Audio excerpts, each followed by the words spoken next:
Bueno, con la ayuda de Dios vamos a iniciar este estudio. Buenas tardes. Buenas tardes.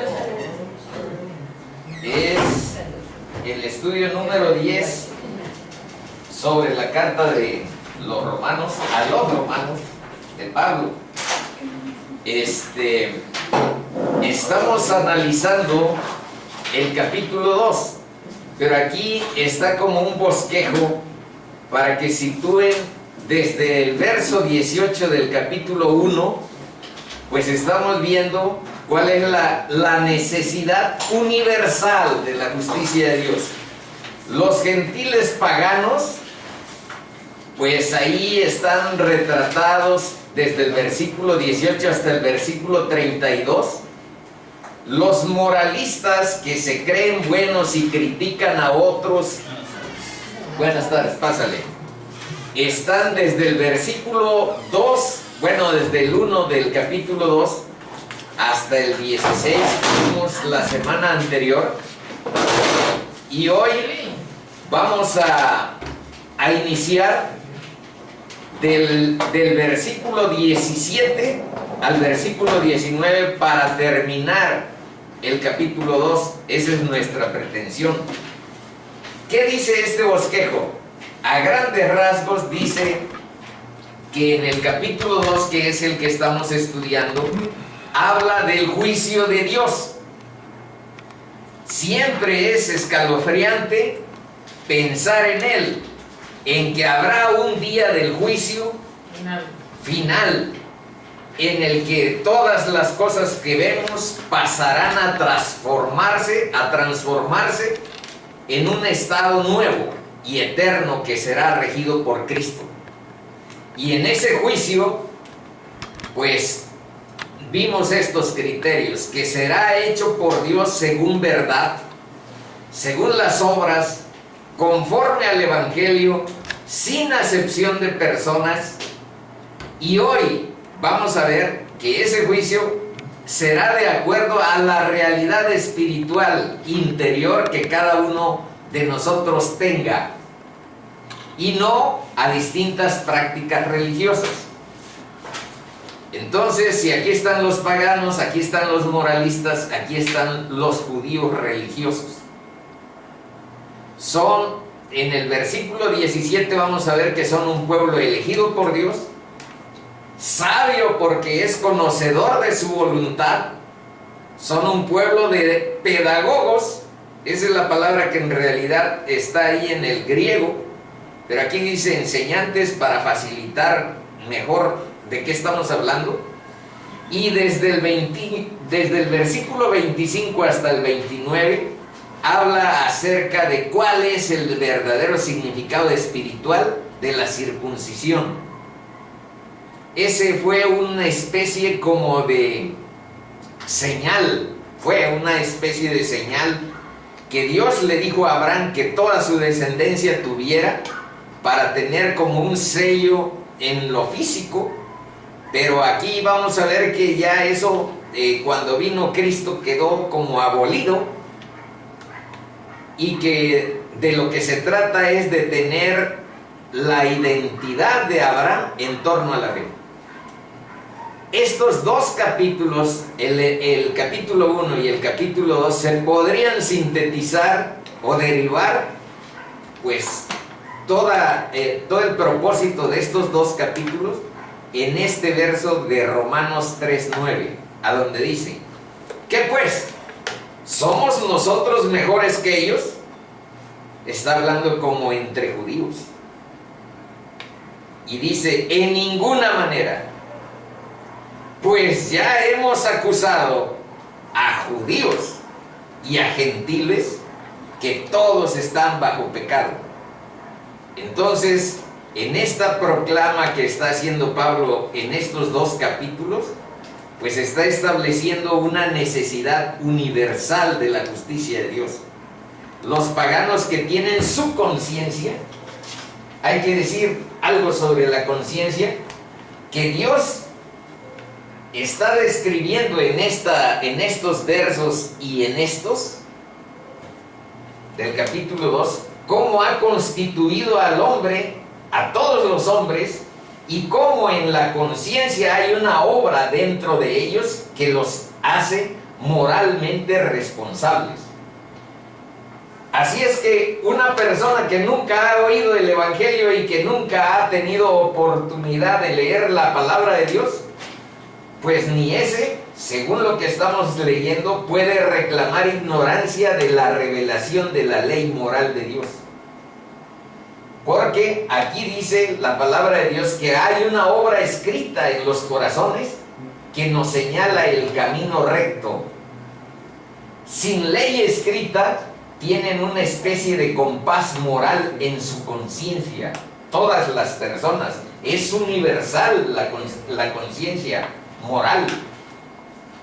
Y por supuesto, cada hombre ha violado su conciencia, la revelación interna de Dios a los hombres, de la misma manera que se viola la revelación escrita, que es la palabra de Dios que nosotros conocemos. Así es que, por eso está la universalidad de la necesidad de la justicia, que es Cristo. Dios tiene una obra dentro de cada hombre, y el hombre puede corromper esa obra. Nuestras conciencias pueden ser dañadas por el pecado, pero pueden ser restauradas solo en Cristo. Esa parte misteriosa de nuestra conciencia, ustedes la conocen, nos reclama, nos medio tortura cuando fallamos, nos hace sentir responsables. Estos son los versos que vamos a estudiar hoy. Romanos 2 dice: he aquí, está hablando de los judíos de plano desde el principio. Tú tienes el sobrenombre de judío. ¿Y saben de dónde viene judío? Bueno, viene de una tribu de Judá. Los judíos son descendientes de Abraham, de Isaac y de Jacob, pero especialmente de uno de los hijos de Jacob, que se llama Judá. De ahí aparece el nombre de judíos. Pero en términos quiere decir generales, quiere decir alabanza de Dios. Algo así como bendición de Dios. Dice: tú tienes el nombre de judío y te apoyas en la ley y te glorías en Dios y conoces su voluntad e instruido por la ley apruebas lo mejor y confías en que eres guía de ciegos, luz de los que están en tinieblas, instructor de los indoctos, maestro de niños, que tienes en la ley la forma de la ciencia y de la verdad. Hasta ahí todo bien. Pero vean cómo empieza en el versículo 21. Hasta ahí está diciendo que tienen la ley, que se glorían en Dios, que ellos sí conocen la voluntad de Él, que confían en ser guía de ciegos o de ayudar a otros, luz que están para los que están en tinieblas, instructor de indoctos, maestro de niños, y que tienen la ciencia y la verdad porque poseen la palabra de Dios. Pero vean lo que viene en el 21. Tú pues, que enseñas a otro, ¿no te enseñas a ti mismo? Tú que predicas que no se ha de hurtar, hurtas. Tú que dices que no se ha de adulterar, adulteras. Tú que abominas de los ídolos, cometes sacrilegio. Aquí esto de sacrilegio significa saquear templos. Porque aunque los judíos no creían, digamos, que en otro Dios aparte del bíblico, pues cuando había ciertas cuestiones de dominio sobre otros pueblos, robaban lo que estaba al interior de templos paganos, templos idolátricos. Y por eso dice: tú que abominas de los ídolos, cometes sacrilegio. 23. Tú que te jactas de la ley con infracción de la ley, deshonras a Dios. Y vean la conclusión. 24. Porque está escrito: el nombre de Dios es blasfemado entre los gentiles por causa de vosotros. Y esto que acabamos de leer, yo lo quiero comparar o buscarle un paralelo en lo que está en Mateo 23, que es sobre el mismo tema. Vamos a leerlo. Ay de vosotros, escribas y fariseos hipócritas.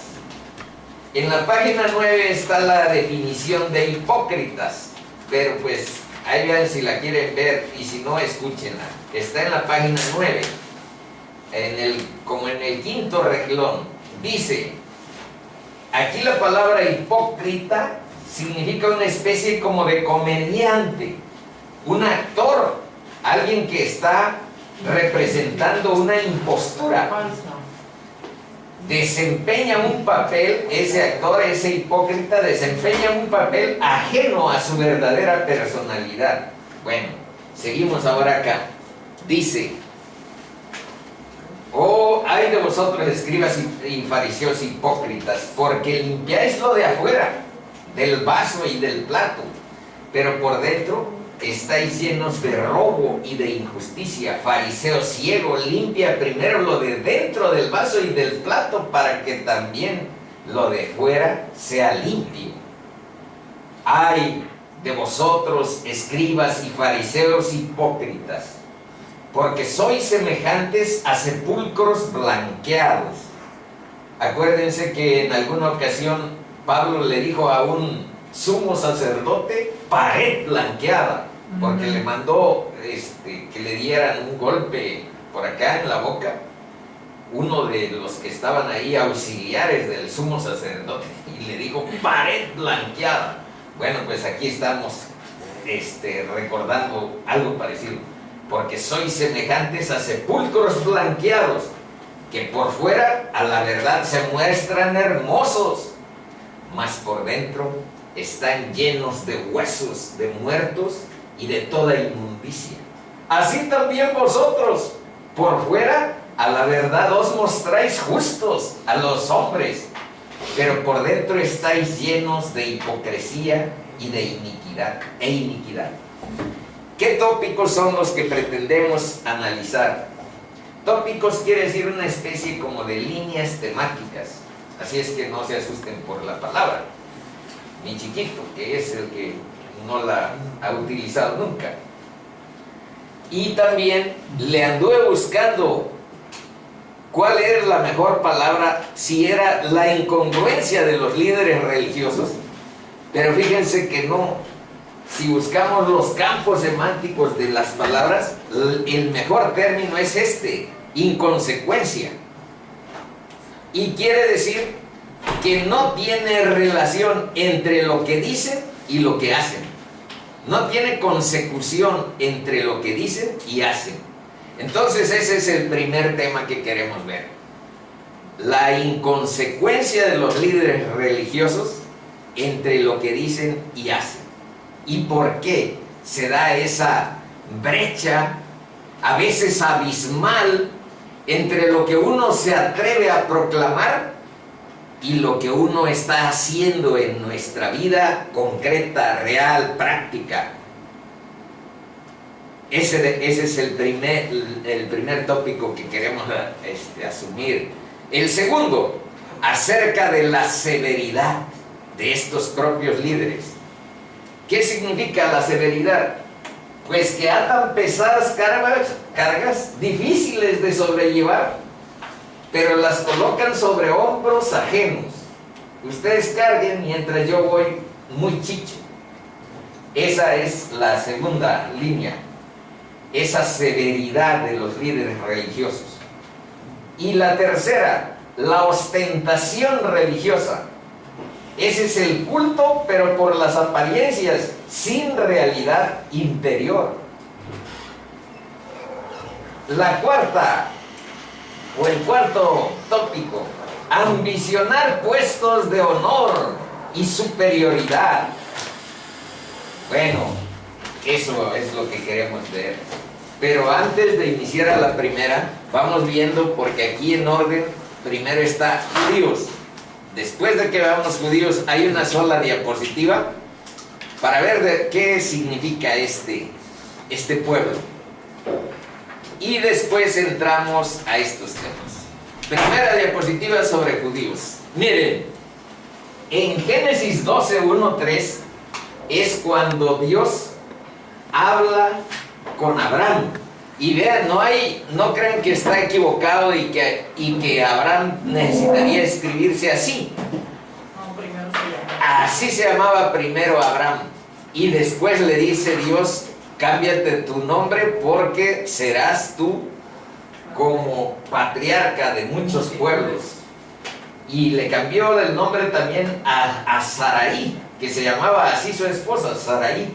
Y le dijo que se cambiara por Sara, que quiere decir princesa, mana. No, hombre. No, hombre. Princesa. Y eso quiere decir Sara. Ya viste mi nombre. Bueno. Princesa, me dices. Así es. Pero Yahvé había dicho a Abraham, vean de dónde empieza toda la historia. Dios habla con Abraham y le dice, chico, vete de tu tierra y de tu parentela y de la casa de tu padre.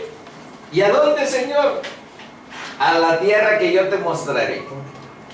Y haré de ti una nación grande y te bendeciré y engrandeceré tu nombre y serás bendición.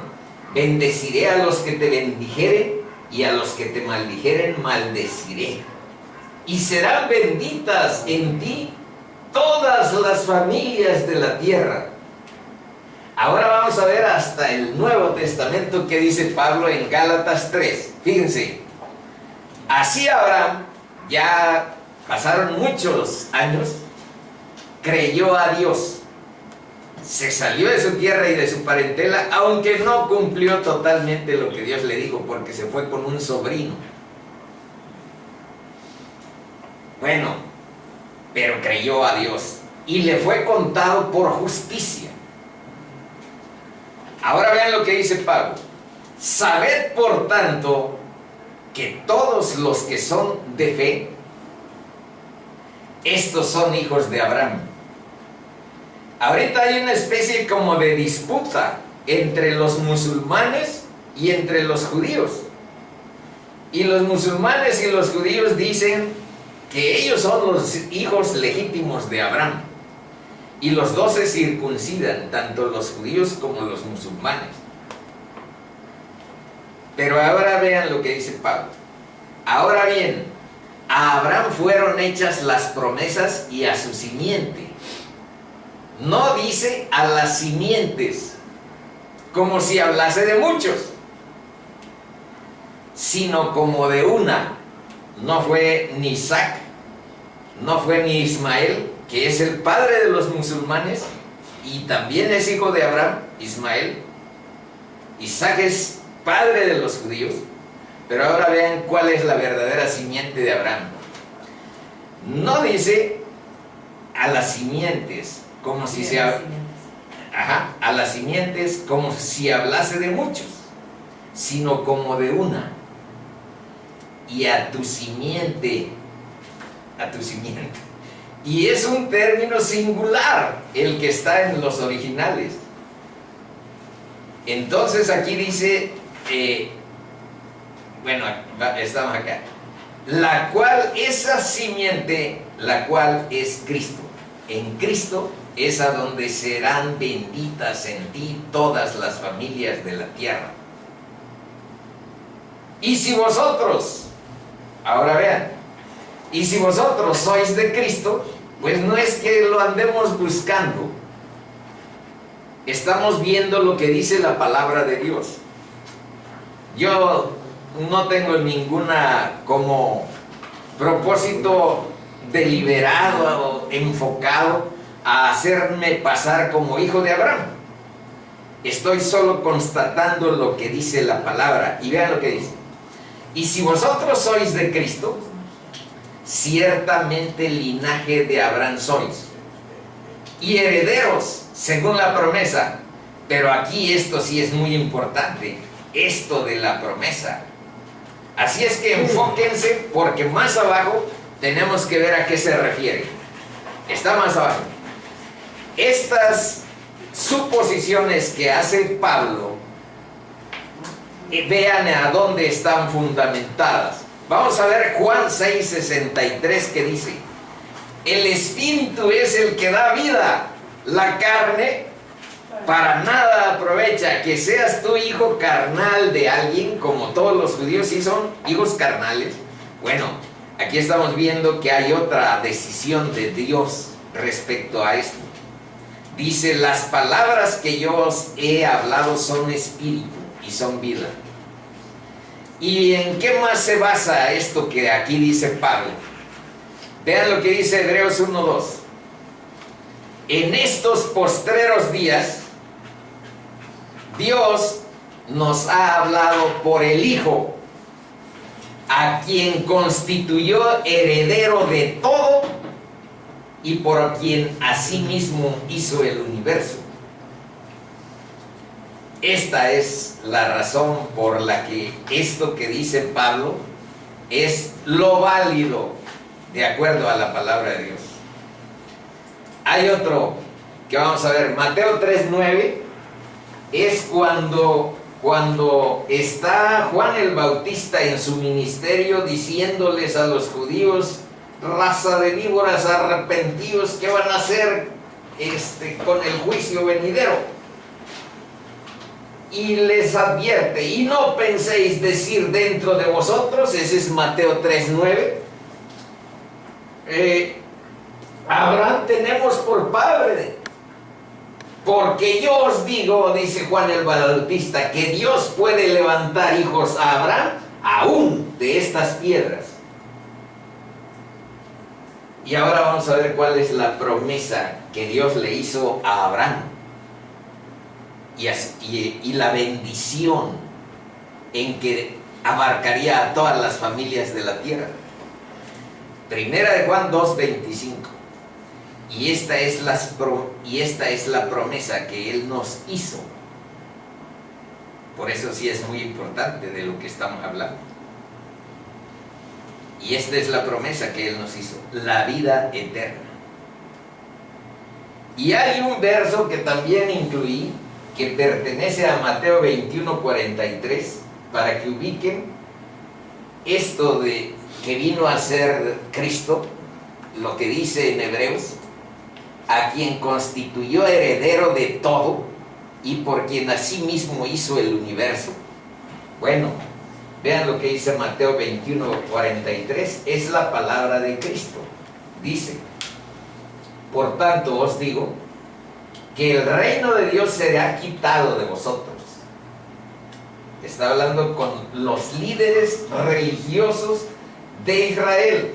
No está hablando con todo el pueblo de Israel, está hablando con los líderes religiosos. Os digo que el reino de Dios será quitado de vosotros y será dado a gente que produzca los frutos de él. Y eso es lo que queremos analizar: por qué hay esa transición, por qué hay esta situación de que los líderes religiosos, digamos que tienen como un reclamo de Dios en torno a sus comportamientos.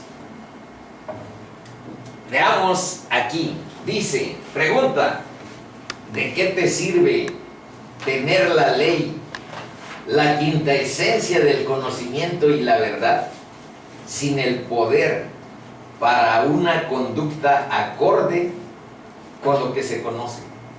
Y el primer punto sobre los líderes religiosos es que dicen y no hacen. Primero, la pregunta de este lado dice: ¿cómo operaban los líderes religiosos de Israel?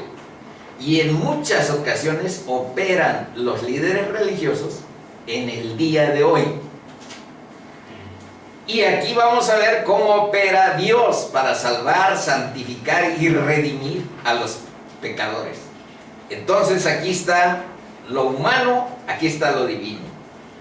Dice Mateo 23:3: así que todo lo que os digan, está hablando Cristo, que guardéis, guardadlo y hacedlo, mas no hagáis conforme sus obras, porque dicen y no hacen. De ahí saqué esta primera línea temática, dicen y no hacen, de este verso. En Tito 1:16 dice, profesan conocer a Dios, pero con los hechos lo niegan, siendo abominables. Yo apenas estuve revisando lo que se hace en la Semana Santa y lo que yo participé, por ejemplo, en el día de Sábado de Gloria, que estamos festejando la resurrección del Señor. ¿Qué hacemos? Emborracharnos.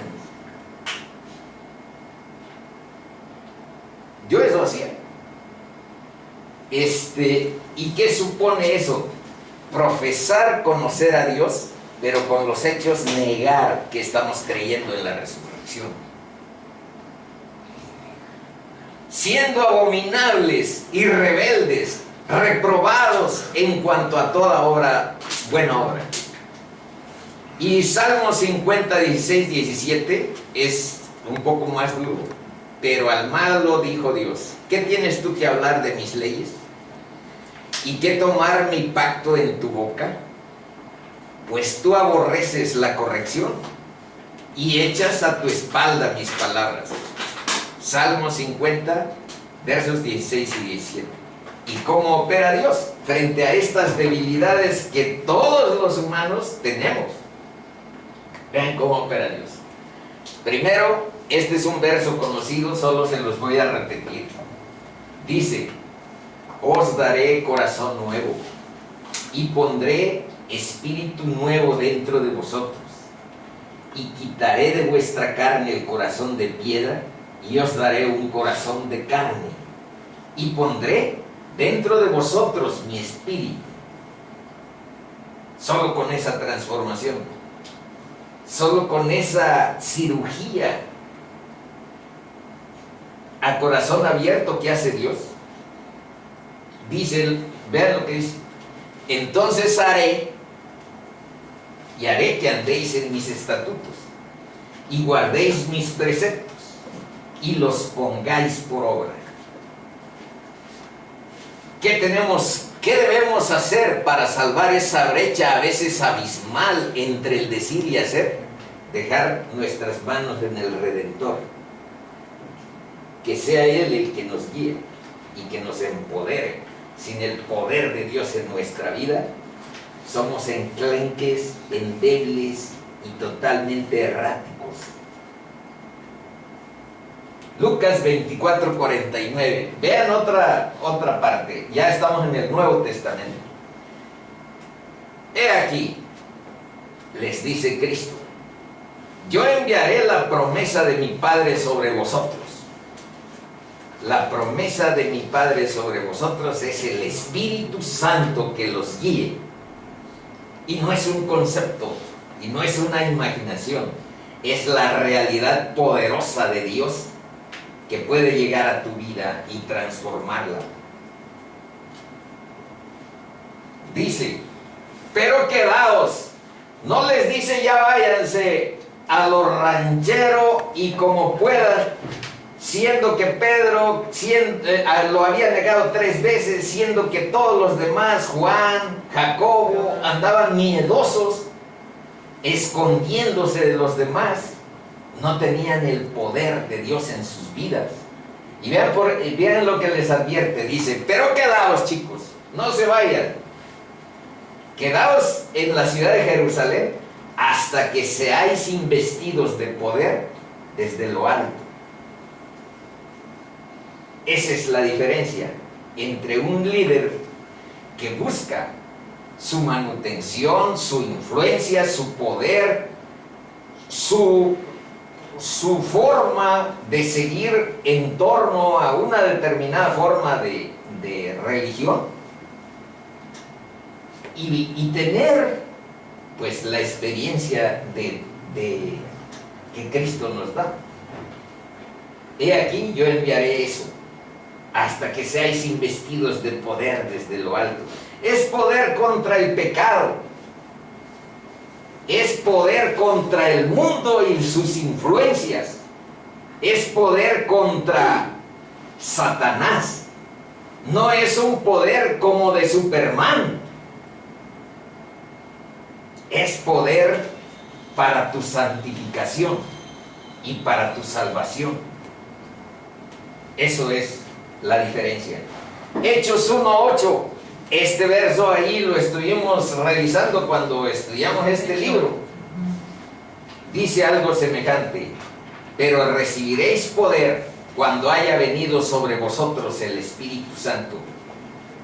Y entonces sí, me seréis testigos en Jerusalén, en toda Judea, en Samaria y hasta lo último de la tierra. Y eso hicieron. Eso hicieron los mismos achicopalados, los mismos temerosos, los mismos que tenían confusión, que no sabían bien qué estaba pasando.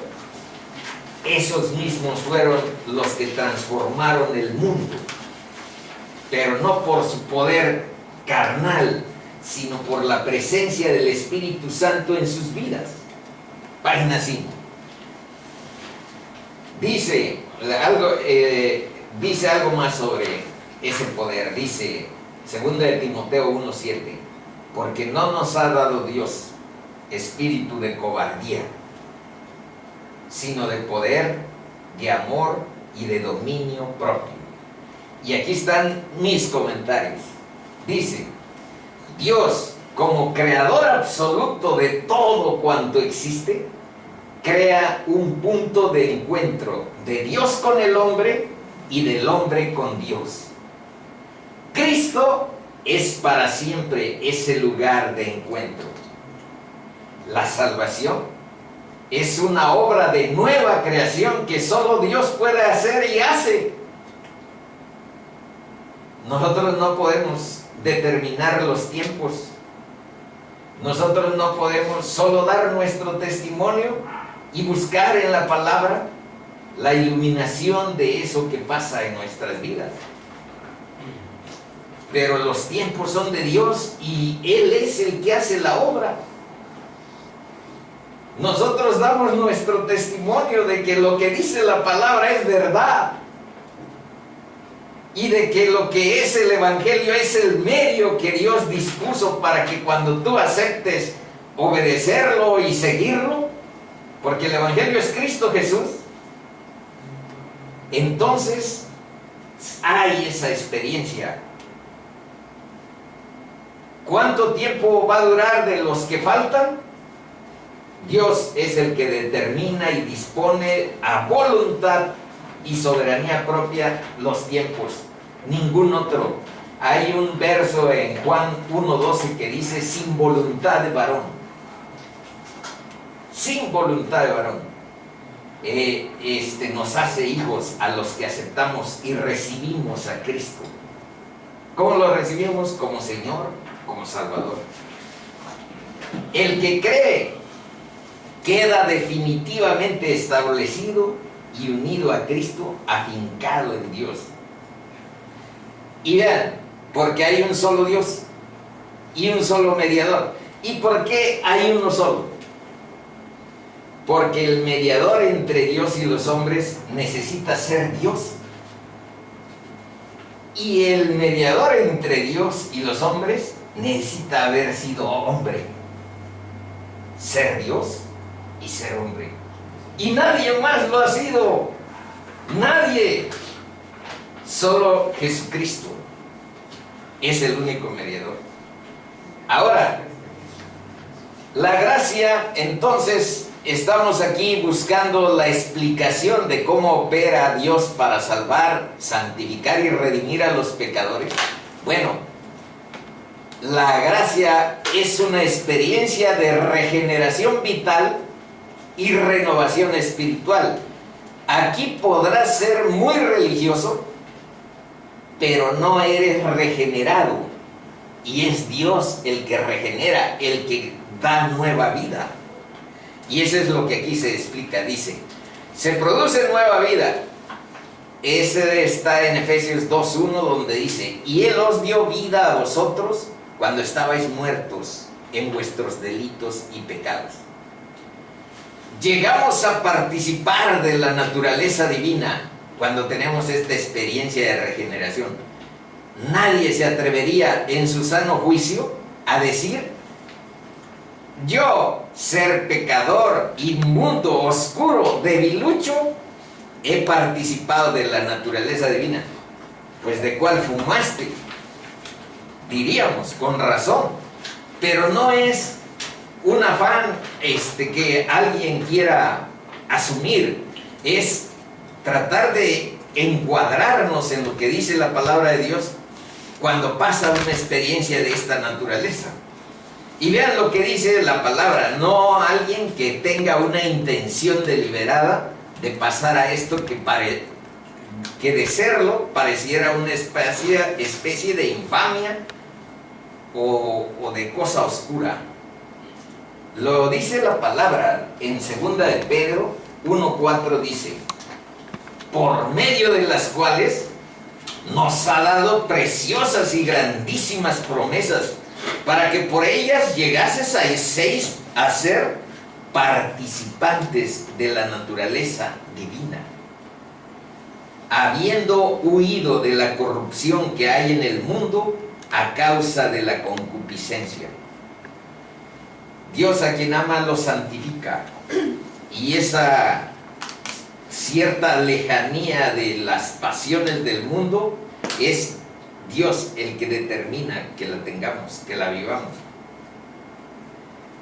Y aquí está otro: somos una nueva creación, donde dice, este es un verso que sí ya he puesto con cierta frecuencia, dice: de modo que si alguno está en Cristo, nueva criatura es.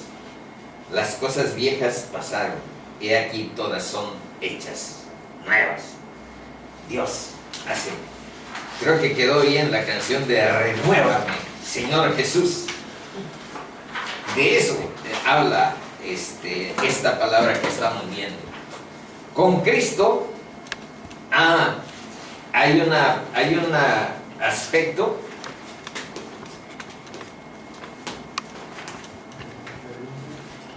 con Cristo estoy juntamente crucificado, y ya no vivo yo, mas vive Cristo en mí. Y lo que ahora vivo en la carne, lo vivo en la fe del Hijo de Dios, el cual me amó y se entregó a sí mismo por mí. Ese es lo que ilustra esa conexión, esa unión, esa vida nueva de estar entroncado de otra manera en la vida. Ahora, Hechos 5, 29 y 32, solo les recuerdo: respondiendo Pedro y los apóstoles dijeron: es necesario obedecer a Dios antes que a los hombres, y nosotros somos testigos suyos de estas cosas, y también el Espíritu Santo, el cual ha dado Dios a los que le obedecen.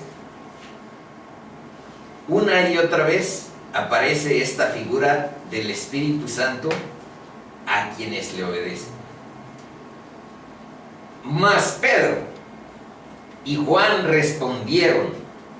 Era cuando los tenían ahí amenazados, pero que ahora ya no estaban acobardados, amenazados los líderes religiosos de Israel, y les dijeron.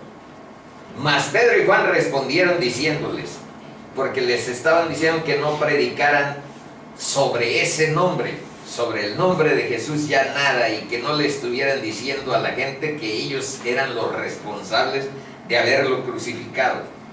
Y ahora les contestan: juzgad si es justo delante de Dios obedecer a vosotros antes que a Dios, porque no podemos dejar de decir lo que hemos visto y oído. Eso les pusimos en la invitación de este día, ese verso. Porque ciertamente hay un fuego en el corazón de un pecador redimido para no dejar de decir lo que hemos visto y oído, dar en alguna forma el testimonio de vida.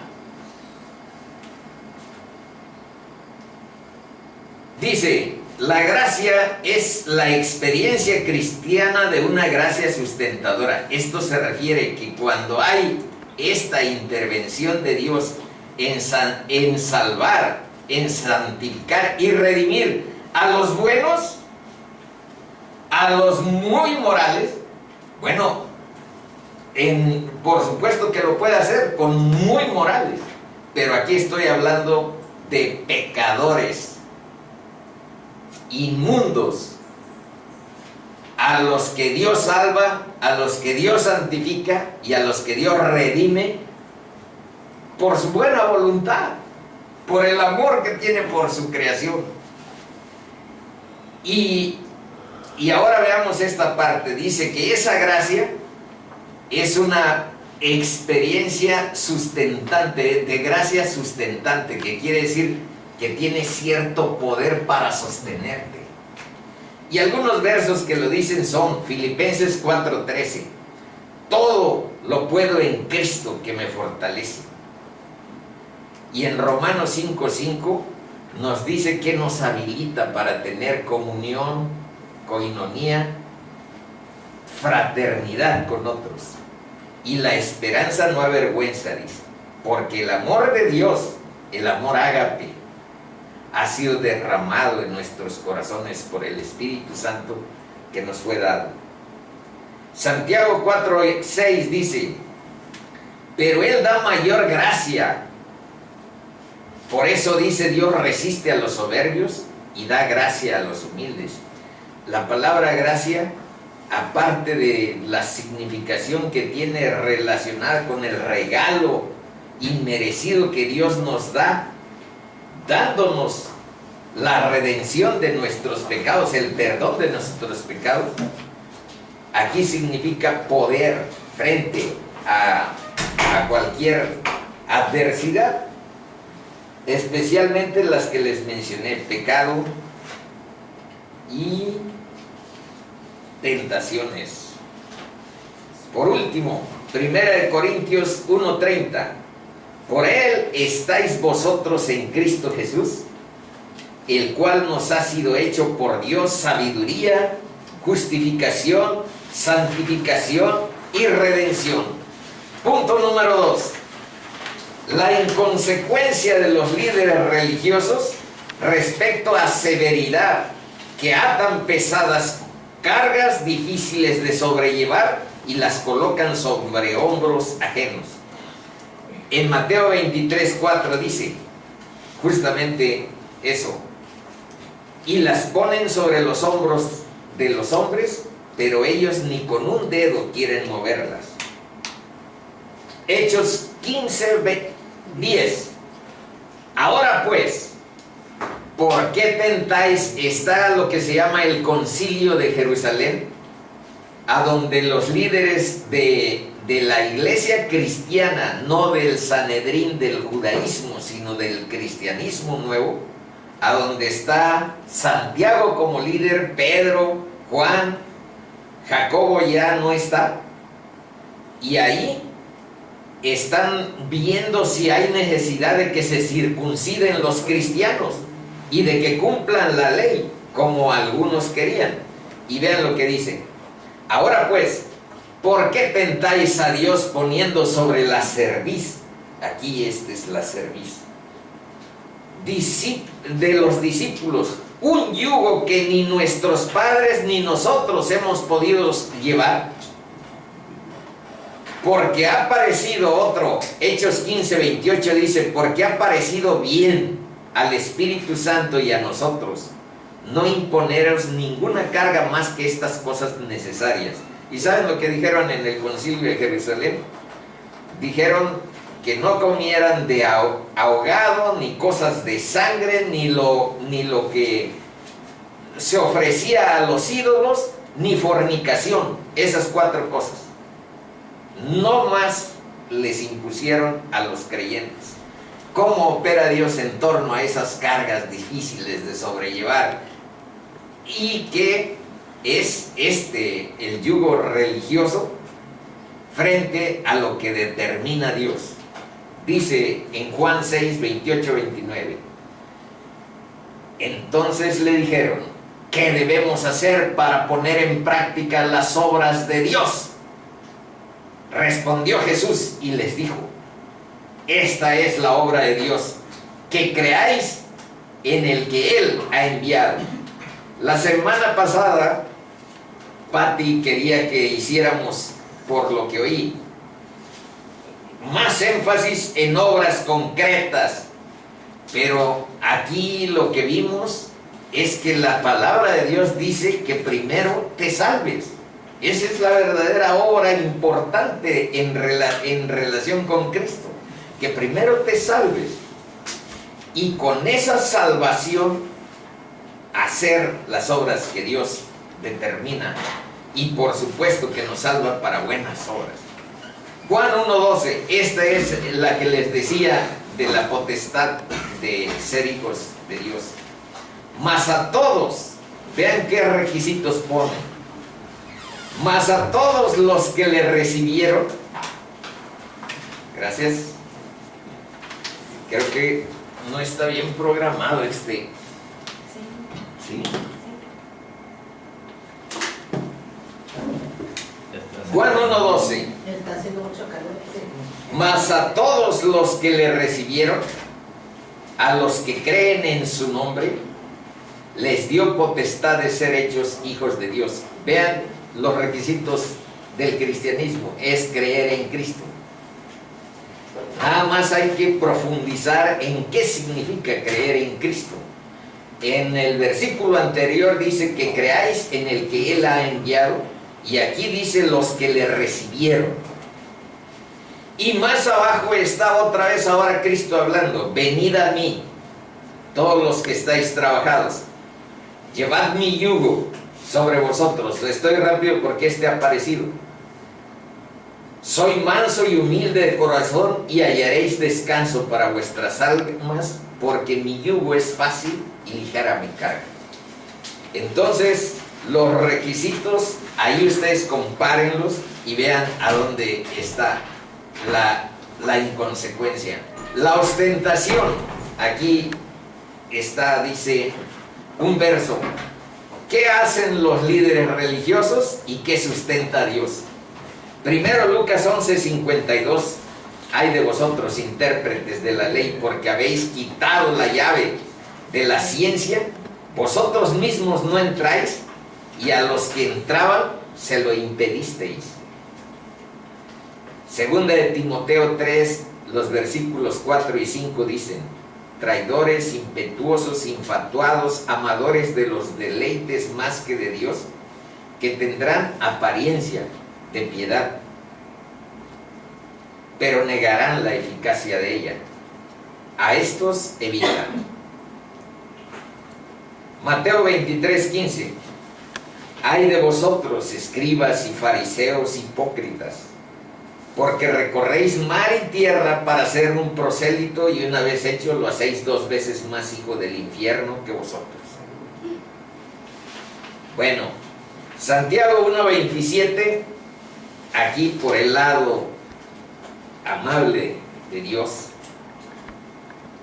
dice: la religión pura y sin mácula delante de Dios el Padre es esta: visitar a los huérfanos y a las viudas en sus tribulaciones, ayudar a los necesitados, y segundo, guardarse sin mancha del mundo. Este es recurrente, siempre está presente.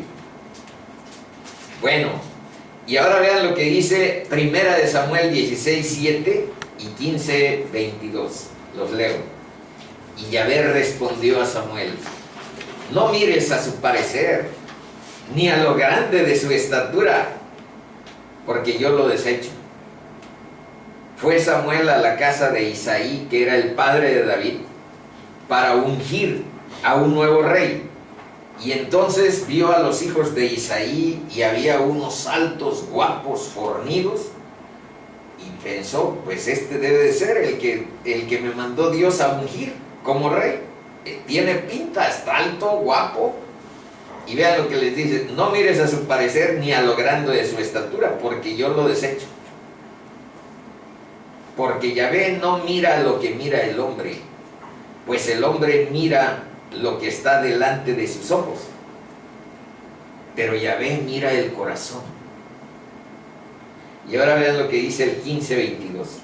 Y Samuel dijo: se complace Yahvé tanto en los holocaustos y víctimas como en que se obedezca a las palabras de Yahvé. Ciertamente el obedecer es mejor que los sacrificios y el prestar atención que la grosura de los carneros. Entonces vean ahí, está obedecer, está prestar atención, está más arriba el corazón que busca a Dios, buscar a Dios de todo corazón, está guardarse sin mancha del mundo y está ayudar a los necesitados. Esa es la parte. Y aquí está un pequeño análisis. Dice: el Cordero de Dios es manso por naturaleza. Vino a salvar y a bendecir incluso cuando le maldecían. Pero los versos que estamos analizando expresan cierta especie de ira santa. Pero cuando la ira del Cordero se enciende, cuán grave debe de ser la causa y terrible el castigo. La hipocresía religiosa es una de las cosas que Cristo de manera directa trató. Entonces es algo sobre el cual todos estamos expuestos. Todos tenemos debilidades, inconsistencias, propensión, tendencias, carne pecadora, debilidades. Pero cuando está uno como enseñando cosas, tiene uno que buscar la presencia y el poder de Dios para tener un aspecto de respaldo.